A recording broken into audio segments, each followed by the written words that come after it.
মাত্র ১৩ লাখ টাকায় কিনতে পারবেন রোনালদোকে।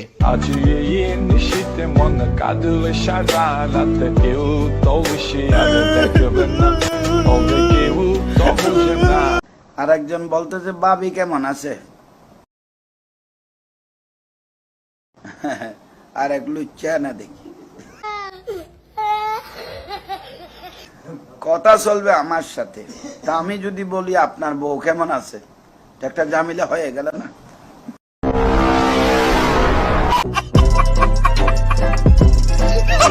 হ্যালো গাইস, কেমন আছেন সবাই? আশা করি সবাই ভালো আছেন। আজকের এই ভিডিওতে দেখাবো অস্থির বাঙালিদের কিছু অস্থির সব কর্মকাণ্ড, যা দেখে আস্তে আস্তে আপনার পেট ব্যথা হয়ে যাবে, গ্যারান্টি দিচ্ছি। তুমি কি আমার মার বাচ্চা হতে চাও? আহা, মার বাচ্চা না, বাচ্চার মা। ও হ্যাঁ, ওইটাই। বাইগান নাল তেক ঘর মে সোত। বাবু দেখো, এত বাবু বাবু করো না, পরে ভুলে আম্মুটাইকে ফেলবো। গুলাবি শাড়ি আনি লালি লাল লাল। সো গাইস, আজকের এই ভিডিওটি অনেক ইন্টারেস্টিং হতে যাচ্ছে, তাই সম্পূর্ণ ভিডিওটা না টেনে দেখার জন্য অনুরোধ রইল। আর যদি আমাদের চ্যানেলে নতুন হয়ে থাকুন তাহলে সাবস্ক্রাইব করতে ভুলবেন না। সো আজেরা বকবক না করে জলদি ভিডিওটি শুরু করি। বৃষ্টি পরে টুপুর টুপুর পাইয়ে দিয়ে সোনার টুপুর, কোন কোন মুতনে ধরে বাথরুমেতে ছুটে যায়, কোন কোন প্রস্তাব ধরে বাথরুমেতে ছুটে যায়। টং টং টং টং টং টং। এই কথাটা সকল কাপল ব্লগারদেরই মনে রাখা দরকার। ইসলাম কিন্তু ব্যবসাকে হালাল করছে, বউ ব্যবসাকে না।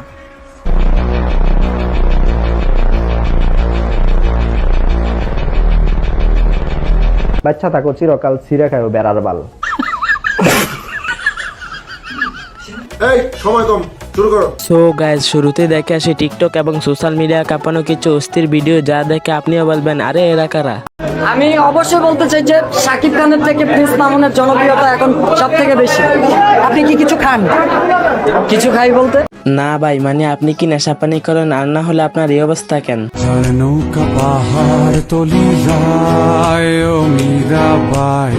আপনাকে তো সাকিব ভক্তরা পেলে দিনের আকাশে তারা দেখিয়ে দেবে। এরপর থেকে রাস্তাঘাটে বের হলে একটু সাবধানে বের হইয়েন। আমি কি দোষ করলাম ভাই? আমি তো বুঝি না, মাথা ঢুকে না।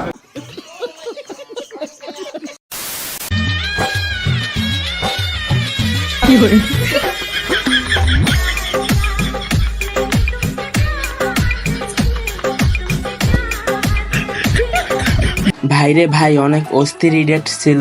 যদি বিয়েতে এভাবে ইডেট না করা হয় তাহলে বিয়ে করে লাভ কি?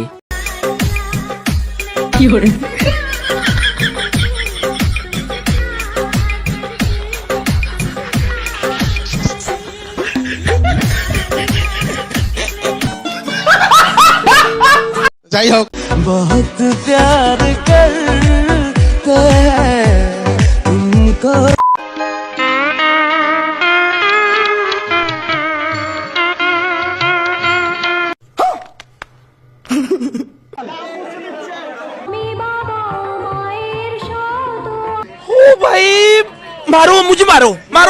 মানে ভাই, এরাই লাইফ কাটাচ্ছে। আমরা তো এসেছি এনআইডি কার্ড, জন্ম নিবন্ধন সার্টিফিকেট সংশোধন করতে। তুমি আর ওই আঙ্কেলটা কি বয়ফ্রেন্ডের গার্লফ্রেন্ড? হ্যাঁ। তোমাকে বিয়ে করবা? হ্যাঁ। বিয়ে করলে তো তোমার এবারটা কালো হবে। আজ কালো বলে এই পিচ্ছি বাচ্চাটাও আমার ইজ্জতের ফালুদা করে দিল।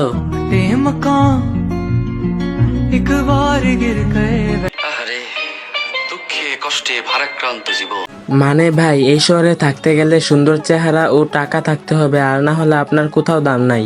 নিঃসন্দেহে তুই ঠিক কথা বলেছিস। হ্যালো,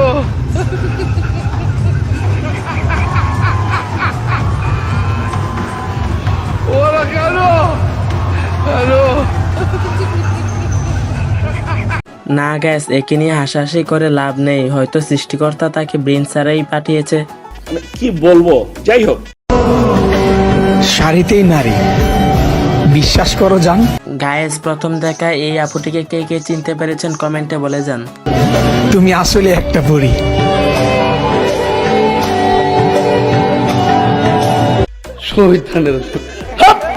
যারা চিনে ফেলেছেন তারা উমর ভাইয়ের ভক্ত। এই ভিডিওটা মূলত টিকটকে বানিয়েছেন ওনার এক পাগলা ভক্ত, যা দেখে মানুষ অনেক আনন্দ পেয়েছে। কারণ যত যাই হোক গান বাজনার টাকা হারাম, যেটার হারাম হারামি, যেটা হালাল ওইটা হালালি। আমার অটোর বিজনেসের টাকা আমার হালাল, আমি ওই টাকা আমার বাজার সদাই করি। আর মিডিয়ার জগতে টাকা দিয়ে আমি ধরেন বিল্ডিং খিচি। এই জন্য চঞ্চল ভাই বলেছেন একটু চালাক না হলে দুনিয়াতে টিকে থাকা অনেক কঠিন। চালাক না হইলে দুনিয়াতে টাকা খুব কঠিন। 3 তালা বানাইতেছি, কথা বলছেন, মিলাই ঝিলাই করতেছি। এমন জটিল অঙ্ক আমি কেন ভাই, শয়তান পর্যন্ত হিসাব মিলাতে গিয়ে হয়রান হয়ে যাবে। কি আজব লজিক। যাই হোক,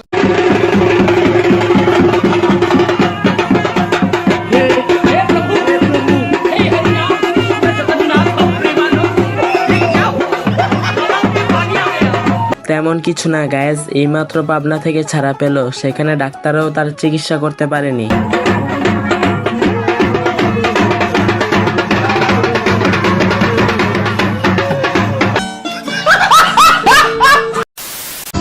তুমি শুধু তোমারই উপমা, তোমাকে জানিয়ে দিলাম ও প্রিয়তমা। পছন্দের এই গানটাকে এইভাবে সর্বনাশ না করলেও পারতি বোন।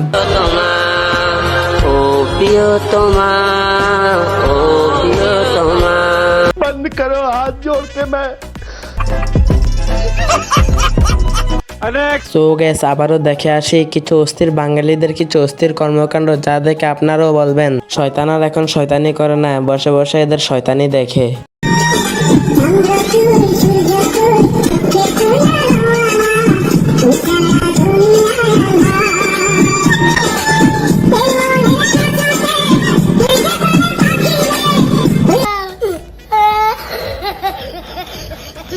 ভাগ্য ভালো দেশটা 1971 সালে স্বাধীন হয়ে গিয়েছিল, আর না হলে বাঙালিদের এরকম কর্মকাণ্ড দেখে পাকিস্তান সরকার নিজেরাই যুদ্ধ ঘোষণা করত। মা আমি স্কুলে যাচ্ছি। স্কুলে যাইতাছো বাবা? তোমার স্কুলে পাঠাইবার আমার একটাই কারণ, লেখাপড়া শিক্ষা মানুষ হইয়া আমার এই ব্যাগ ভইরার টাকা আইনা দিবা। পারবা তো বাবা? না, আমার এই বইতে লেখা আছে টাকা পয়সার উপর কোনো লোভ করতে নেই। সিরা ফেল, এই বই পড়লে তুই ফকির হইয়া যাবি। আমি আসলেই গ্যাস ওই দিন যদি আমি বইটা ছিঁড়ে ফেলতাম তাহলে কোটিপতি নয়তো লাখপতি হতে পারতাম। আসলেই বাংলাদেশের পড়ালেখার কোনো দাম নাই। ঠিক বলেছো।